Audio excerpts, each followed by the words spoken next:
সবচেয়ে বেশি নির্যাতনের শিকার যিনি হয়েছেন, কয়েকদিন আগে মিডিয়ায় তিনি বলেছেন, যার মাত্র 20 মিনিট যদি থাকতো আমার আর আমার বুড়ির মেরে ফেলতো।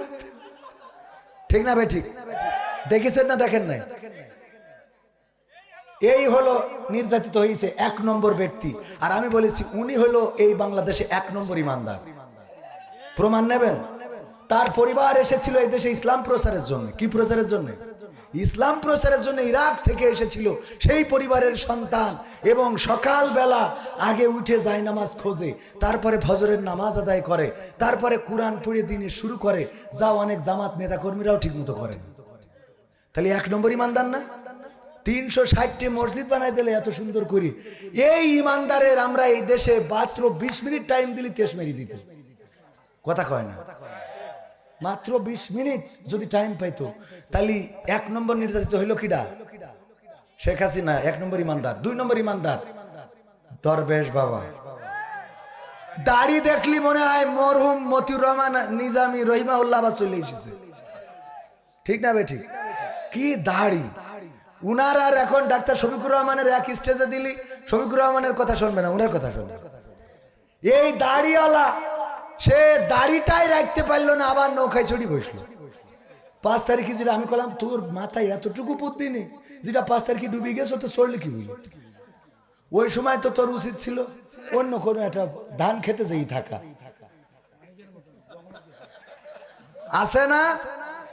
ওবায়দুল কাদের চলে গেছে ধান ক্ষেত দিয়ে, বুঝে নিতে হবে কি ক্ষেত গেছে না যায় নাই, চলে গেছে তো ওই পাশে গেল। যাই হোক, এইটা নিতে পারতে। আচ্ছা, তারপরে ইনি হলো 2 নম্বর ইমানদার। গত রমজানে ফেসবুকে স্ট্যাটাস দিয়েছে যে আমি কাবা শরীফের ইমাম যেখানে দাঁড়িয়ে ইমামতি করতেছে ওর পিছনে একেবারে টান টেনে হয়ে দাঁড়ায় ইতিকাফ করতেছে।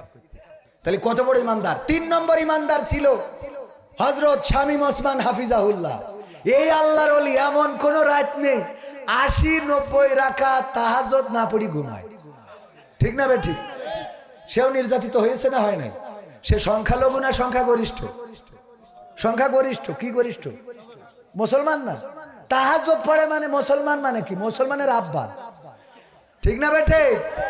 80-90 রাকাত, যা আমি 80-90 রাকাত জীবনে পড়িনি। সত্যি কথা বললে তো অসুবিধা নেই। এক রাতি 80-90 রাকাত আমার জীবনে এক রাতি পড়া হয় না।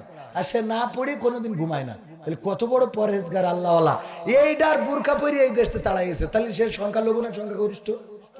আচ্ছা, 4 নম্বর আউলিয়া জনাব ওবায়দুল কাদের কাকা।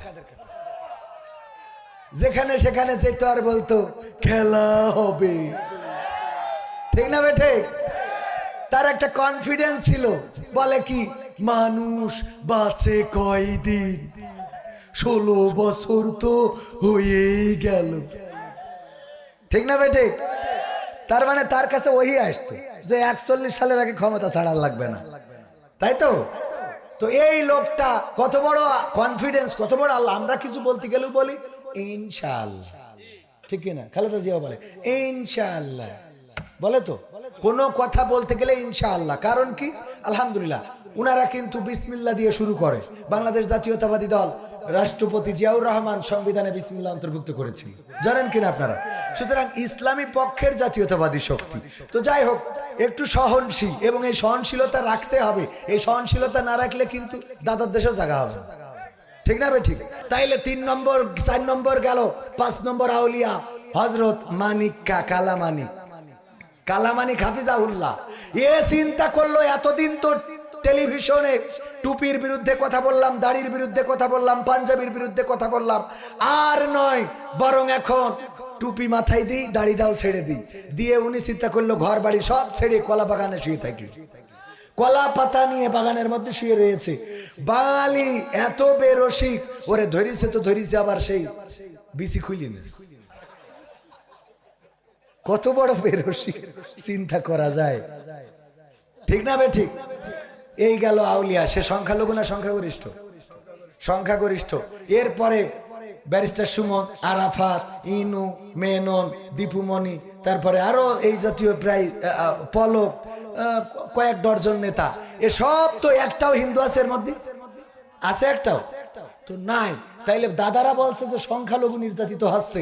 আমি খুঁজে দেখলাম নাসিরউদ্দিন হোজ্জা ও একদিন অনেক কষ্ট করে 1 কেজি গরুর গোশ কিনে এনে স্ত্রীকে বলছে যে রান্না করো, গরুর গোশ অনেকদিন ধরে খাই না, আজ খুব কষ্ট করে কিনেছি, তুমি রান্না আমি খাবো, গোসলটা সারিয়ে আসি।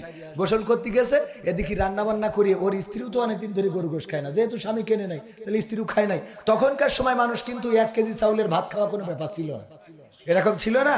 1 কেজি গোশ রান্না করে দেবেন, এক বসাই খেয়ে উঠে বাড়ি চলে যাবে। তো এই নাসিরউদ্দিন হোজ্জার স্ত্রী গোশ একখান দুকান করে খাইতে খাইতে পুরো 1 কেজি শেষ। খাওয়া হয়ে গেলে চিন্তা করলো স্বামী এসে যখন গোশ চাবে কি করব। তো মহিলাদের তো বুদ্ধি একটু বেশিই থাকে, মা বোনেরা আছে না পর্দার অন্তরালে, বুদ্ধি তো একটু বেশিই থাকে। বুদ্ধি করে বাড়ি ছিল একটা বিড়াল, ওই বিড়ালের গলায় দড়ি দিয়ে টেনে নিয়েছে। স্বামী এসে বলছে সর্ষের তেল মাখছে আর বলছে খাবার নিয়ে আসো। খাবার আনবে কি, আইনিছে সামনে বিড়াল। এনি বলছে তোমার কতদিন ধরে বললাম এই বিড়ালটা তুমি যে কোনো ভাবে 20 গ্রামে ফেলাই দিয়ে আসো। বিড়াল ফেলাও নিয়ে আজকে 1 কেজি গোশ একে সহ্য করার। নাসিরউদ্দিন হোজ্জা ছিল খুবই মানে বিচক্ষণ ব্যক্তি। ও বলল যে সত্যিই কি বিড়ালে গোশ খেয়েছে? আমার কথা বিশ্বাস, আমার যদি বিশ্বাস না করো তাহলে আমার ছেড়ে দাও, আমি বাড়ি তোমার সাথে সংসার করব না। ওরে বাবা, অভিনয় করতে পারে না, পারে না, কথা বলে। হ্যাঁ হ্যাঁ বল্টু ভাই তুমি কেমন আছো ভাই, কতদিন হলো তুমি আমার খোঁজ নাও না বল্টু ভাই, তোমাকে খুব মিস করি, তুমি আসবা খোঁজ নিবা। হঠাৎ যদি স্বামী আসে এসে গলা ধরে, হ্যাঁ আচ্ছা তুই এসে এসে একটু খোঁজ নিয়ে যাস। হ্যাঁ ভাই, ওরে বাবা খানিক আগে কি এখন কি, ঠিক না বে ঠিক? একদম সাথে সাথে ভুল চেঞ্জ করি। স্বামী জিজ্ঞেস করে কি, স্বাস্থ্য ভাই ফোন দিয়েছিল, ও স্বাস্থ্য ভাই তো অভাব নেই। এই সত্য বলছি না মিথ্যা বলছি? অভিনয়। যাই হোক, নাসিরউদ্দিন হোজ্জা বললো ঠিক আছে দাও বিড়ালটা প্যাকেটের মধ্যে নিয়ে আপনাদের এই যে কি বাজার উমানন্দ নতুন বাজারে যে ওই যে মিটার, ওর পরে ওজন দেশে দিয়ে দেখে বিড়ালটা কাটায় কাটায় 1 কেজি। আবার বাড়ি ঘুরায় নিয়ে এসেছে, নিয়ে এসে স্ত্রীর বলছে, স্ত্রী সত্যিই কি বিড়ালে গোশ খেয়েছে?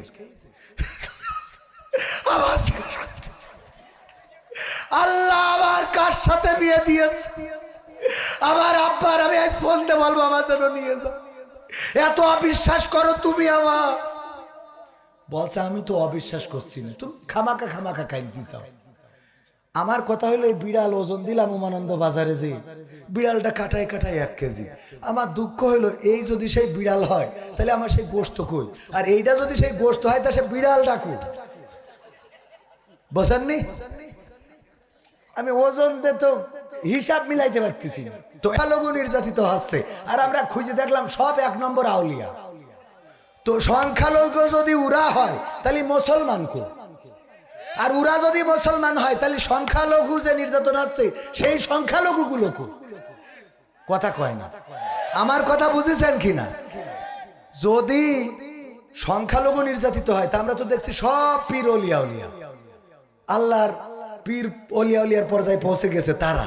তো ওরা যদি সংখ্যালঘু হয় তাহলে আমরা তো জানি ওরা মুসলমান, তাহলে সে মুসলমান করে গেল।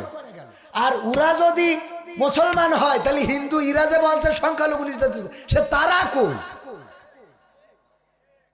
তার মানে ওই যে কি কয় না, কুসকুস হতা হয় না কি একটা আছে না, এরম ডাল মে বিড়াল খালা হয় না কিরম কি একটা, হ্যাঁ ডাল মে কুস খালা হে। তো এই যাই হোক, এর মধ্যে ভেজাল আছে না নাই? এমপিরা সব কোথায় গেল, মন্ত্রীরা সব কোথায় গেল, কোথায় কাদের কাকা, তাদের ছাড়া দেশটা এখন লাগে ফাঁকা ফাঁকা, ঠিক না বেঠে?